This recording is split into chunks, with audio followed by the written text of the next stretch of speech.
बहुत बहुत बधाई आपको विनर किया। आइए आइए big hand for winner.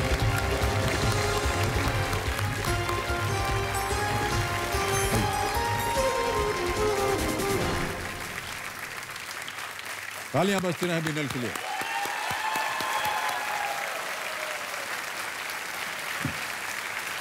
Winner जी बहुत बहुत बधाई आपको। Thank you so much sir. कैसा लग रहा है आपको? Sir I can't explain now. बहुत बहुत बधाई आपको, एक बार फिर अभिनंदन करते हैं विनर। Thank you sir. तो देवियों सज्जनों, मेरे सामने एक ऐसी खिलाड़ी बैठ गई हैं जिनसे सब डरते हैं। भुज गुजरात के एक गवर्नमेंट ऑफिस में ये स्टैटिस्टिकल असिस्टेंट हैं जिनका नाम है बीनल सुतार। बीनल जी, क्यों डरते हैं सब लोग आपसे? सर मेरी पर्सनालिटी से ऐसे सोच लेते हैं, मैं बात करती हूँ तो उनको ऐसा लगता है कि मैं डांट दूंगी या उनको झाड़ दूंगी। ऐसे आपको देख करके तो लगता नहीं कि आप से हम लोग सब डर जाएंगे। क्या ख्याल है आपका देवियों सज्जनों, है कि नहीं? सर एक बार ऐसा बहुत अच्छा हंसमुख स्वभाव है आपका। Thank you sir. एक बार कॉलेज में ऐसा हुआ था, कुछ लड़के पास में खड़े थे, मेरे बाल थोड़े लंबे हैं। ओह। तो उन्होंने ऐसा बोला कि लंबी चोटी, तो फिर मैंने उनकी तरफ ऐसे देखा, मैं तो क्या दिक्कत है आपको मेरे लंबे बाल से, तो आपको कुछ प्रॉब्लम है क्या? तो उन्होंने बोला नहीं नहीं कुछ नहीं है। तब भी से ऐसा थोड़ा हो गया कि नहीं इससे दूर ही रहो, ये डांट देगी कभी तो भी फिर... मुड़ के फटकार देंगी। हाँ। Let's play. ओके बीनल जी, हाँ, मेरी शुभकामनाएं हैं आपके साथ। Thank you sir. हमको डांटिएगा मत। नहीं नहीं आपको नहीं डांटूंगी। मैं सच में कहना चाहता हूं कि आपकी जो केस है ये बहुत सुंदर है। Thank you so much sir. अब हमको बोलिएगा मत, तुमको कोई तकलीफ हो रही है क्या हमको देखकर? कैसे? नहीं नहीं ऐसे बिल्कुल नहीं है। अच्छा मैं आपको बताऊं कि हाँ सर हमारी जो पत्नी है ना, हाँ? बहुत सी सारी चीजों पर हमारा लगाव था उनके साथ। एक चीज ये थी कि उनके बाल भी बहुत लंबे थे। वाह। तकरीबन एड़ी तक आते थे उनके बाल। हाँ, वो मुझे बहुत खूबसूरत लगता है। और लता मंगेशकर जी को जानते हैं आप? हाँ। उनके भी बहुत लंबे, और अभी तक हैं, इतनी उम्र हो गई उनकी, अभी भी बहुत लंबे बाल हैं। चलिए तो बीनल जी, हमारी शुभकामनाएं आपके साथ हैं। पहला प्रश्न आ रहा है आपके सामने, और वो पहला प्रश्न आपके स्क्रीन के ऊपर ये रहा। इनमें से क्या 2018 की एक हिंदी फिल्म का शीर्षक है? Which of these is the title of a 2018 Hindi film? और आपके ऑप्शंस हैं ये: ए जूते मोजे, बी चाबी ताला, सी सुई धागा, डी कांटा चम्मच। सर इट्स सी सुई धागा को आप लॉक कर दीजिए। फाइनल उत्तर है ये आपका? हाँ सर। सुई धागा सी पे ताला लगाई। कंप्यूटर जी आप बिल्कुल सही हैं, 1000 जीत गए। Thank you sir. सुई धागा। ओके, आगे बढ़ते हैं तीसरे प्रश्न पर। यह है 3000 रुपए का, और वो प्रश्न ये रहा: ये किसका चिन्ह है? अभी आपको एक छवि दिखाई जाएगी। This is an icon representing what? दिखाया जाए आइकॉन।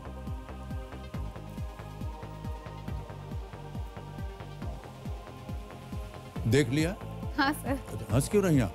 जब ऑप्शन देता हूं आपको: ए एंड्रॉइड, बी वाईफाई, सी ब्लूटूथ, डी आईओएस। सर सी ब्लूटूथ को लॉक कर दीजिए। ब्लूटूथ सी पे ताला लगाइए कंप्यूटर जी। विनोद जी कह रहे हैं ये सही उत्तर है। आप सही हैं बिल्कुल, 3000 रुपए जीत गए आप।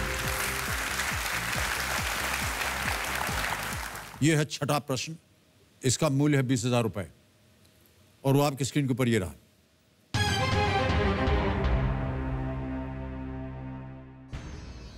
इंस्टाग्राम और व्हाट्सएप पर किस कंपनी का स्वामित्व है? Which company owns Instagram and WhatsApp? Options: A Reddit, B Snapchat, C Facebook, D Yahoo.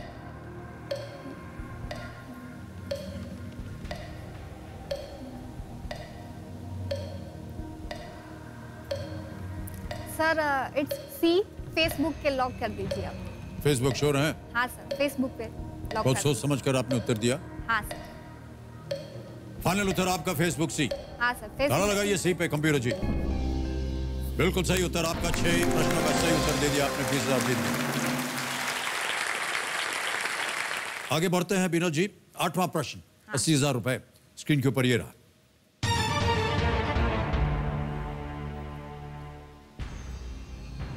Nambi Narayan, जिन्हें भारत के सुप्रीम कोर्ट ने हाल ही में एक जासूसी मामले में 50 लाख रुपए का मुआवजा देने का आदेश दिया, इनमें से किस संस्थान से जुड़े थे?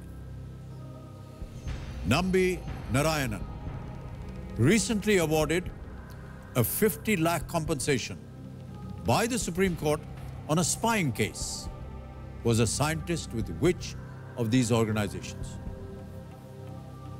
Options देखिए। A HAL HAL, B DRDO, C BARC या BARC, D ISRO ISRO। Sir मैं लाइफलाइन यूज लेना चाहूँ।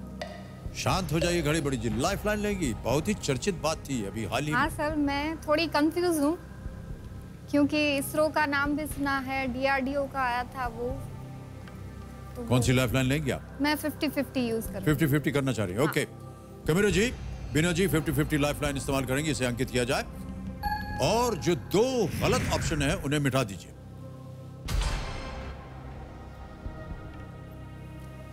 DRDO चला गया, HAL चला गया, बचा है BARC, BARC C, ISRO D।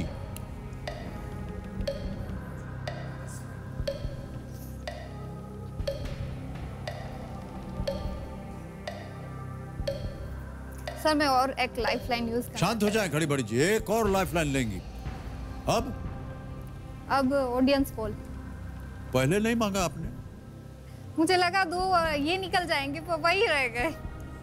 जिनको आप सोच रही थी? हाँ 2 में से सोच रही थी, वही रह गए। DRDO आपने तो कहा था DRDO है।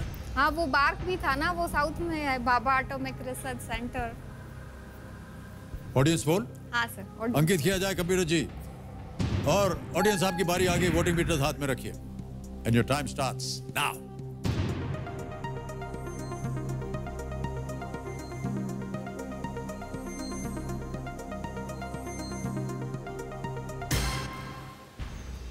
ओहो, बड़ा नजदीकी मामला है जनता में। 42% बोल रही है सी और 58% बोल रही है डी। किसके साथ जाएंगी आप? सर डी इसरो को आप लॉक कर दीजिए। डी इसरो पे ताला लगा दें? हाँ सर। कैबिनेट महाशय, इसरो डी ताला लगाया जाए। Audience is right. Well done audience. Alright, 9वां प्रश्न आ रहा है। 1,60,000 रुपए और वो स्क्रीन के ऊपर ये रहा Vinod ji.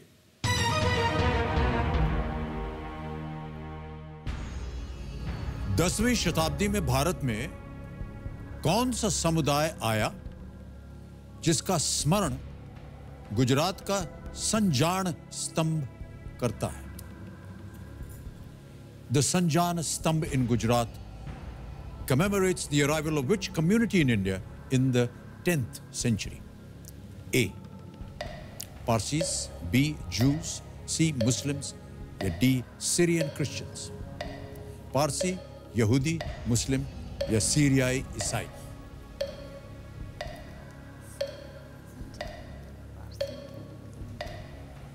Sir it's a, Parsi को आप लॉक कर दीजिए। ए पारसीज। हाँ सर। फाइनल उत्तर आपका? हाँ श्योर सर, है? फाइनल उत्तर श्योर। कॉन्फिडेंट? हाँ सर। चलिए कंप्यूटर महाशय, विनोद जी कह रहे हैं कि पारसीज ए पे ताला लगा दीजिए। लगाइए। आप जीत गए, बिल्कुल सही उत्तर है ये।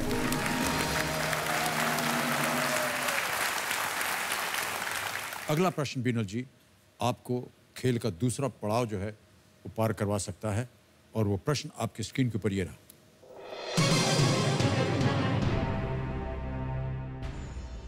नोबेल शांति पुरस्कार से सम्मानित होने वाले इनमें से एकमात्र संयुक्त राष्ट्र महासचिव कौन थे?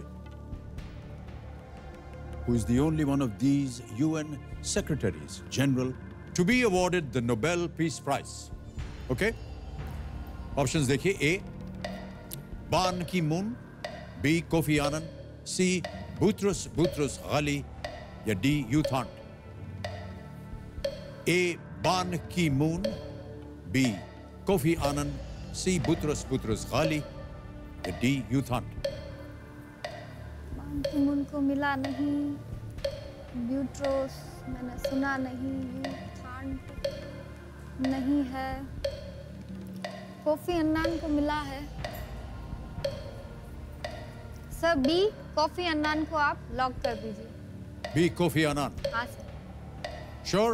हाँ सर। फाइनल उत्तर आपका? फाइनल उत्तर। बी पे ताला लगाया जाए। कंप्यूटर जी देखें ये सही है या नहीं। Right answer. Well played, well played Bina ji. अब आ रहा है आपके सामने 11वां प्रश्न। हाँ सर। यह है 6,40,000 रुपए के लिए। आपके पास अभी भी 2 लाइफलाइन बची हुई हैं। हाँ। जोड़ीदार है, एक्सपर्ट एडवाइस। 11वां प्रश्न, 6,40,000 रुपए स्क्रीन के ऊपर ये रहा।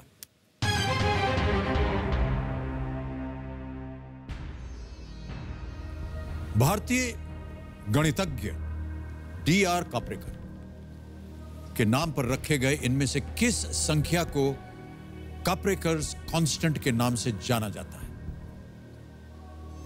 Which of these numbers is known as Kaprekar's constant after the Indian mathematician D.R.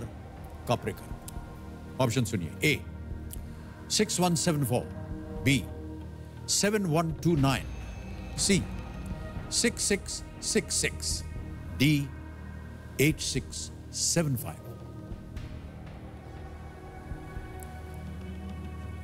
Which of these numbers is known as Kaprekar's constant? Indian mathematician. Kaprekar's constant. 4, 2, 9, 6, 7, 5. कुछ ज्ञान है इसके बारे में आपको? सर उनका नाम तो सुना है मैंने, लेकिन वो ये कांस्टेंट वाला कभी पढ़ा नहीं। सर मैं लाइफलाइन यूज करूँगी। ओके, 2 बची हैं, जोड़ीदार और ask the expert. Sir ask the expert use. Okay, Bina ji अपनी तीसरी लाइफलाइन लेना चाहेंगी, आस्क द एक्सपर्ट। इसे अंकित किया जाए कंप्यूटर जी। और शम्स ताहिर खान साहब प्रकट होइए हमारे सामने। खान साहब, प्रश्न आपको पढ़ देता हूं। भारतीय गणितज्ञ D.R. काप्रेकर के नाम पर रखे गए इनमें से किस संख्या को काप्रेकर्स कांस्टेंट के नाम से जाना जाता है? Which of these numbers is known as Kaprekar's constant after the Indian mathematician D.R. Kaprekar? अब मैं आपके सामने ऑप्शंस पढ़ के सुनाऊंगा और जैसे ही मैं पढ़ना शुरू करूंगा वो घड़ी चल पड़ेगी आपकी और आपको 60 सेकंड मिलेंगे उत्तर देने के लिए। Ready? A 6174, B 7129, C 6666, D 8675। Amit ji, वैसे तो मैथमेटिशियन हूँ नहीं, मैं बेसिकली क्राइम रिपोर्टर हूँ, क्राइम की ही खबरें करता हूँ। लेकिन इत्तेफाक से जो बीनल जी ने सवाल पूछा है, जहाँ तक मेरी जानकारी है, मुझे लगता है उनको A 6174 पे जाना चाहिए। A 6174। सर आप कॉन्फिडेंट हो? आपने सुना है? आपका कॉन्फिडेंस देख के मेरा कॉन्फिडेंस बहुत ज्यादा बढ़ता जा रहा है। अच्छा। क्या करेंगे आप बीना जी? ठीक है सर, मैं खान साहब के साथ जाएंगे? हाँ। कमेटी महाशय 6174A ताला लगाया जाए। खान साहब बिल्कुल सही, well played, good answer sir. Thank you.